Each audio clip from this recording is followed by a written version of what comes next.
Hello everyone, start करते हैं moving episode 2। Episode की स्टार्टिंग में हमें 2003 का सीन दिखाया जाता है जब मीनू छोटे डिनसुक को लेकर न्यू सिटी में शिफ्ट हो गई थी। फिर वो लोग एक रेस्टोरेंट में लंच कर रहे होते तभी छोटा बॉन्सुक उड़ने लगता है और मीनू उसे अपने पैर से रोक देती है। और फिर मीनू एक बिल्डिंग रेंट पर लेती है और उसे इकट्ठे पैसे दे देती है और कहती है कि तुम यहाँ पर मत आना। फिर मीनू एक शॉप पर जाकर मीट को ले रही होती है। शॉप की लेडी बोलती कि तुमने अपने इतने बड़े बच्चे को बैग पे क्यों बैठा के रखा है। तभी मीनू उस शॉप लेडी पे गुस्सा हो जाती है और कहती है कि मेरा बेटा डिसेबल नहीं है। तभी उस शॉप लेडी का बेटा उधर आ जाता है।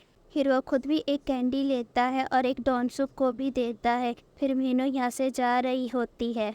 फिर वो सोचती है कि उसने उस लेडी से कुछ ज़्यादा ही बदतमीज़ी से बात कर दी। फिर उस लेडी के पास वापस जाती है और उससे माफ़ी मांगती है। लेडी बोलती है कि तुम खुद को देखो, तुम्हारी क्या हालत हो गई है, तुम्हें खुद का भी ध्यान रखना चाहिए। फिर मीनू डॉनसुक को पिलर से बांधकर चलना सिखा रही होती है और जैसे ही चलने लगता है उसे देखकर वो खुश होने लगती है। उसे खुश देखकर डॉनसुक भी खुश होने लगता है, जिस कारण वो उड़ने लगता है क्योंकि इमोशन चेंज होने की वजह से उसमें भी चेंज आते हैं। और हम प्रेजेंट सीन में आते हैं जहाँ डॉनसुक लंच कर रहा होता है और हमें पता चलता है कि उसकी मदर के पास भी सुपर पावर है और वो होती है सुनने की। उसके सुनने की पावर इतनी तेज होती है कि वो बारिश की 2 बूंदों से ही पता लगा लेती है कि बारिश होने वाली है। फिर वो दोनों कपड़े लेने ऊपर भागते हैं और इसके बाद हमें 2007 का सीन दिखाया जाता है जहाँ पर मीनू ने अपना खुद का रेस्टोरेंट बना लिया था और बॉन्सुक यहाँ पे टीवी देख रहा था। वो देखता है कि सुपरमैन उड़ रहा है, फिर वो खुद को भी सुपरमैन समझ लेता है। फिर हम स्कूल में देखते हैं कि एक लड़का जंप लगाकर बोलता है कि मैं हीरो हूँ और ये सब बॉन्सुक भी देख रहा होता है। फिर बॉन्सुक वहाँ चढ़कर बहुत ही लॉन्ग जंप लगाता है जिससे सारे बच्चों की अट्रैक्शन उसकी तरफ हो जाती है। उधर ही एक आदमी उसको देख रहा होता है।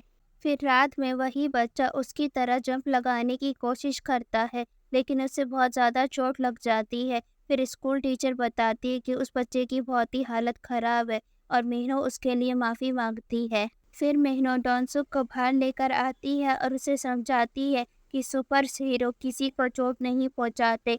इसी वजह से मीनू रो रहा होता है और वो हवा में उड़ने लगता है। तभी वो एक रस्सी को पकड़ लेता है। फिर मीनू रस्सी का दूसरा हिस्सा पकड़कर उसे अपनी तरफ खींच लेती है और उससे डांटने के लिए माफ़ी मांगती है। फिर हम उसी एयरपोर्ट वाले बंदे को देखते हैं। इसका नाम फ्रैंक होता है और अब इसे मारने के लिए एक नया टारगेट दिया होता है। हमें फिर से स्कूल का सीन दिखाया जाता है जिसमें बच्चे भाग के आ रहे होते हैं और उनमें हिस्सुक भी होती है। हिस्सुक बॉन्सुक से टकरा जाती है जिसके कारण बॉन्सुक दूर जाके गिरता है। इस वजह से दोनों ही लेट हो जाते हैं और उन दोनों को ही टॉयलेट साफ करने की पनिशमेंट मिलती है। फिर हिस्सुक देखती कि बॉन्सुक को चोट लग गई है और उधर ही सिक्योरिटी गार्ड उनको देख रहा होता है।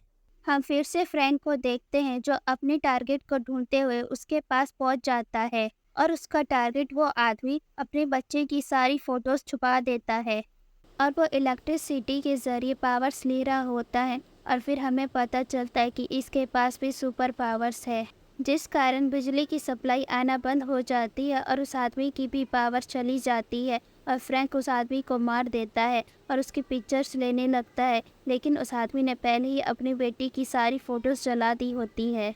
फिर फ्रैंक उस आदमी की शॉप को आग लगा के वहाँ से चला जाता है और नेक्स्ट सीन में हम हिस्सुक को देखते हैं जिसे रनिंग की वजह से बहुत ज़्यादा पसीना आ रहा होता है और उसे स्मेल आने लगती है। फिर वो बॉन्सुक के पास जाकर उसका यूनिफॉर्म मांगती है। उससे कहती कि तुम मुझे अपना यूनिफॉर्म दे दो, मैं यहाँ किसी को नहीं जानती। फिर बॉन्सुक उसे अपना यूनिफॉर्म दे देता है और हिस्सुक शावर लेने जा रही होती है। तभी एक लड़का उसका पीछा करने लगता है। ज्ञानवन भी ये देख लेता है और वो लड़का जैसे ही हिस्सुक के पास जाने की कोशिश करते हैं ज्ञानवन उसे रोक लेता है और चुपके से एक टीचर भी उसे देख रहे होते हैं। फिर वो दोनों स्कूल के साथ वाले एक फॉरेस्ट में आते हैं और वो दोनों फाइट करना स्टार्ट कर देते हैं। उरी बाबा, लड़की के लिए लड़ाई।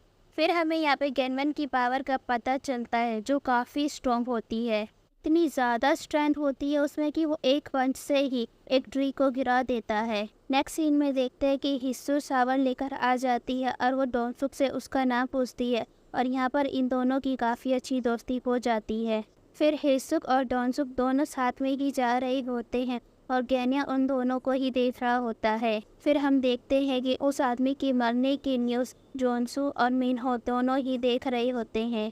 और यहाँ पर हिस्सू जाकर अपना यूनिफॉर्म लेती है और बोंगसू से पूछती है क्या तुमने लंच किया, पर बोंगसू बोलता है नहीं। फिर वो उससे कहती है कि तुमने मेरा वेट करते करते लंच ही नहीं किया। फिर वो उसे लंच कराने ले जाती है और यहाँ पे बोंगसू की खुशी की सीमा नहीं होती। और फिर हम फ्रेंड को देखते हैं जिसे एक जली हुई पिक्चर मिल जाती है और वो उसी को देख रहा होता है, तभी उसे एक नया टारगेट मिल जाता है। और इसी के साथ ये एपिसोड ही ख़त्म होता है। अगर आपको मेरी एक्सप्लेनेशन पसंद आई तो please subscribe my channel and thank you for watching.